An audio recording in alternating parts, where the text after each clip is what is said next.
Morning, and thank you for joining us. Welcome to our second Facebook Live session. This one is our Q&A session, financial support when you start college in September. I'm joined this morning by Amit from our student finance team. Hello, Amit. Hi, everyone. Hello. Just before we get started, I should say we're broadcasting a series of these live events to support anyone who's thinking about studying with us at Walsall College, or for people who need to support adults or young people with their education and training choices. This particular session is about financial support you can receive to help you study, whether you want to find out how to get a bus pass, help with bursaries or free meals, or even finding out about instalment plans. The information we received today will hopefully help you understand the support you can get and make sure that you can study the course that you want to study. Please feel free to send any of your questions through to the Facebook feed that we've got running. We'll hopefully be able to get you the answers that you need. The important thing to remember is that we have a course for everyone. So please do get your applications in now, and we'll provide you with all the help you need all along the way. Without further ado, let's get started. Amit, can you just give us an overview of what the student finance team at the college does?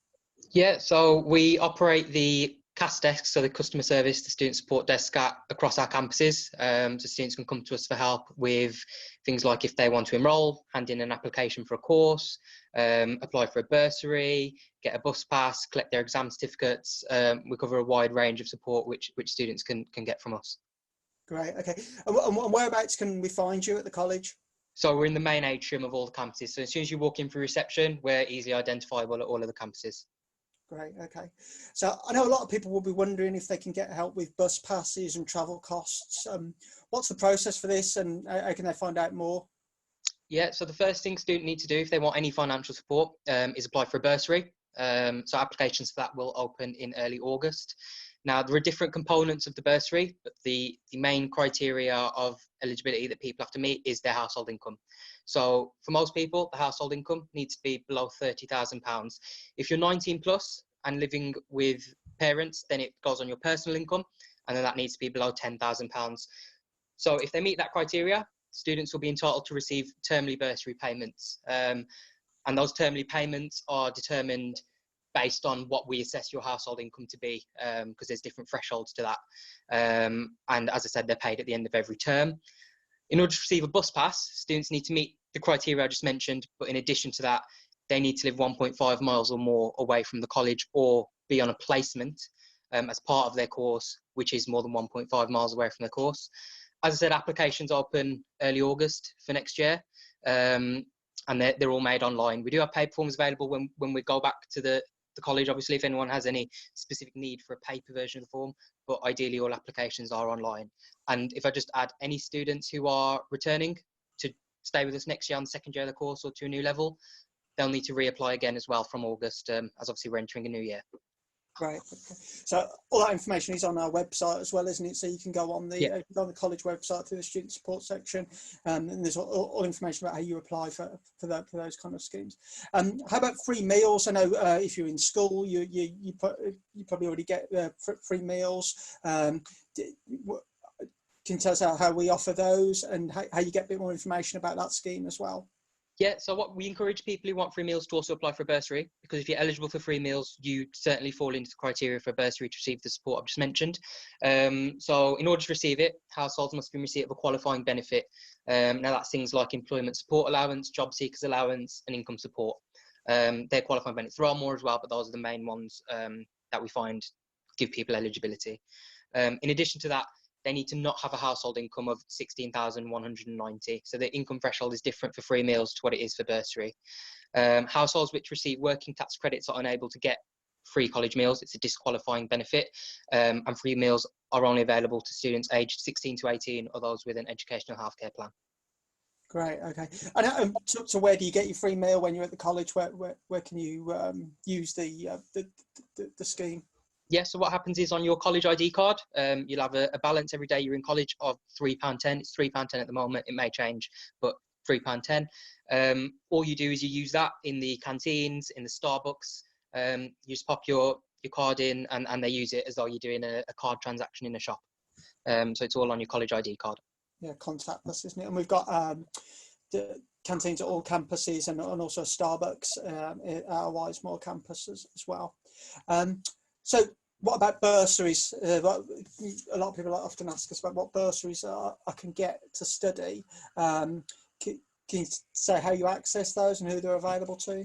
Yeah, so obviously I've mentioned the criteria for bursaries now. Applications are done online. So our bursaries are there to support students with their studies. So students aged 16 to 18 can apply for one. Students aged 19 plus can apply for one. And then we've got 2 other bursaries as well for those studying on an advanced learner loan funded course. And I'll discuss advanced learner loans a bit more later on. And also those studying a higher education course and funding it with a loan as well. In addition to that, students who are 16 to 18 and are classed as looked after, are in care, have left care, or are living independently and receiving benefits in their own name, they're entitled to what we call a guaranteed bursary. So that's not based on household income. Your eligibility for that is determined by falling into the categories I just said. Okay, great. So we're going to do a number of other sessions specifically about particular courses, and a number of our courses you need specialist equipment or a uniform to do the course. So our health and social care, early years courses, even engineering courses will require you to have some particular equipment. Can you get any support for buying books and uniforms and equipment? Yeah, so as part of that bursary, which I've already mentioned, students can get eligible equipment costs reinstated. So on courses where there's mandatory equipment, so for example, the courses you've mentioned, then you've got courses like sport, hair, beauty, etc., where you need a certain kit. We do pay back. It's not always the entire amount. It's sometimes a contribution of at least 85%. And the payment is made after the October half term. So usually at the start of November, students will receive the payment. So usually, yes, you have to buy the equipment yourself in September, and then we reimburse you after the October half term. If you're not able to do that in September, if you have a chat with your tutors about circumstances, that they can make allowances to allow you to get the kit at a later date when we've made the payments. Right, okay. And in terms of the actual kit that you need, I think you will find out more about that when you go to your welcome day at the college and when you actually start. If you've applied for a course, which if you haven't already, you should do, and try and get your application in as soon as you possibly can via our website. You'll have your place accepted, and then you will be invited into a welcome week when we're able to open up the college. But yeah, in terms of what equipment you need for particular courses, please try and either watch some of our Facebook Live sessions on those particular courses, or wait for the time that you're invited into the college. Okay. Another question we're commonly asked is, an adult learner may need to pay for their course. There might be a cost associated to it. Do we offer any reduced fees for some courses? Yeah, so some courses do allow concessions, so reduced fees for adult learners. Usually this relates to them being in receipt of a qualifying benefit, similar to ones I mentioned before, but you can say things like universal credit, income support, job seekers, ESA, or there's a scheme whereby if you personally are on a low wage, then you can get a course funded that way or get reduced fees that way. Obviously, at the point of enrolment, we fee assess every student, so it's not a sort of a one-size-fits-all approach to our fee concessions. You will need to be fee assessed at the point of enrolment, and any concessions you're eligible for, you can get. In addition to that, if you do have to pay for your course, we do offer instalment plans, which allow students to spread the cost of their course across the year that they're studying with us. And we can spread them payments out a bit more, so that you have a bit more flexibility. So it's not every month if it's a high volume that you have to pay. And again, as well, there are loans available to students, government funded loans. So the first one, you would have heard me mention advanced learner loans earlier. It's for students who want to study a level 3 or an access course, who are aged 19 plus and have already achieved a level 3 qualification. So this loan covers your tuition fees. It gets paid directly to the college, and that funds you for your studies. For more information on the repayments, interest rates, eligibility and all that, that is available on the Gov website. The second type of loan available is a higher education student finance loan. So if you're studying on one of our degree level courses, again, you can get a tuition fee loan to cover the cost of your tuition, so your time of study. And alongside of that as well, you can get some maintenance payments from Student Finance England as well, which go directly to you. And again, like the advanced learner loan, information about the interest rates, eligibility and repayments, etc., is on the Gov website as well. Okay, moving on to something else. A lot of people in lots of different circumstances and be thinking about, oh, how can I study because I've got childcare, or any other reasons that might prevent them from thinking that they can study. In terms of childcare, what support can we offer people so they can have their children looked after whilst they're studying? Yeah, so first of all, if you're aged between 16 and 19 and require childcare, you can apply for this directly from the government. There's a scheme called Care to Learn. And again, that's on the Gov website, but you apply through them, that doesn't go through for us, the college. If you're studying one of them degree level courses that I mentioned, and you've got a HE Student Finance England loan, you can request childcare funding as part of this as well. So that's covered by that. Anyone else who doesn't fall into those categories, you can apply for the bursary, which I've mentioned. You still have to meet the income criteria, which I mentioned earlier. So household income of £30,000 or less, or if you're living with parents, less than 10,000 personal income. So it's responsibility of the students to find a childcare provider, an Ofsted registered childcare provider. And that provider needs to be able to accept payment via backs, because we don't pay cash or cheque. In addition to that, we do have a college nursery, which has a limited amount of places. You can submit inquiries directly to the nursery about whether they've got spaces, and you can do that through the Walsall College website. So if you just go on the Walsall College website and search for Little Professors, you'll find a page, and at the bottom of that, there is an inquiry form. You will only be funded for childcare for the days you're in college, so we don't fund any sort of study days or additional days or anything like that. Okay, great.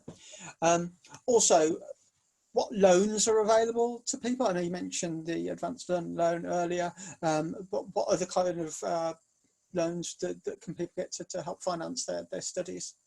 Yes, as I've mentioned, so it's the advanced learner loan for the 19 plus who've already achieved a level 3 or higher. Most of them courses can be funded by the advanced learner loan. And as I said as well, there's a higher education loan for students studying at degree level who need help with their tuition fees as well. So on courses where there is loan availability, there's no eligibility for discounts due to any sort of benefits or anything like that. So if you're studying a course which is loan funded, it's either funded by loan or paid for yourself. You can also get your employer to pay for it as well. We do offer that. So if you've got an employer who might fund some professional development, they can pay for the course as well. Okay, great. I think it might be worth us just having a quick look at the college website now, and sort of looking at where you can access all this information. I'll try and get this information up for everyone to have a look. Yeah, if you go onto the Walsall College website, you click study, click the section for student finance, you'll be able to see a whole list of links for free breakfast, college meals, how to access your Spark card, bursaries, the 16 to 18 bursary, the advanced learner loans that Amit was talking about, and you'll be able to see your eligibility. There's also the forms that are on our website as well. But I must say, if you're stuck with any of this, please don't hesitate to get in touch with the finance team at the college. What's the best email address to get you on, Amit? Yeah, so the email address is admissionsandfinance@walsallcollege.ac.uk. That email address is still being manned, even despite the current situation. So that is manned throughout the day. So if you get your query to us there, we'll get back to you as soon as possible. Great, okay.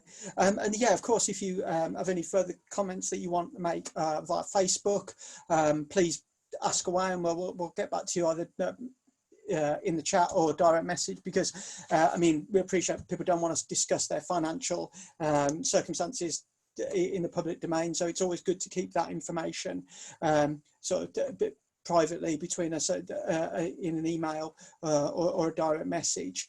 I should say that, so I should remind everyone that there are lots of courses that you can study here at Walsall College, from full-time courses, part-time courses, apprenticeships, distance learning courses are actually free at the moment.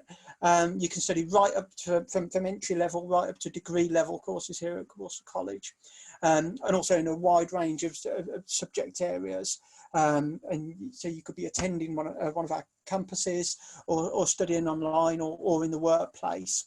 At 3 o'clock today, we've got our apprenticeship session, and starting on Monday, we've got some more specific sessions with our curriculum teams on particular subject areas, starting with computing on Monday, and then a series of sessions throughout the week and in the following weeks. You'll find information about those sessions on our website, and they're also listed on Facebook as well. So what I would end with is if you really are interested in studying with Walsall College, I'd encourage you to get your application in straight away. Apply now. We've got a course for everyone, and we'll provide you with all the support that you need along the way. And that just leaves me to finish up for today. I say thanks a lot to Amit for joining us. Thank you, Amit. No worries. And please tune into our next session later on today, or one of our sessions next week. Thanks a lot. Bye.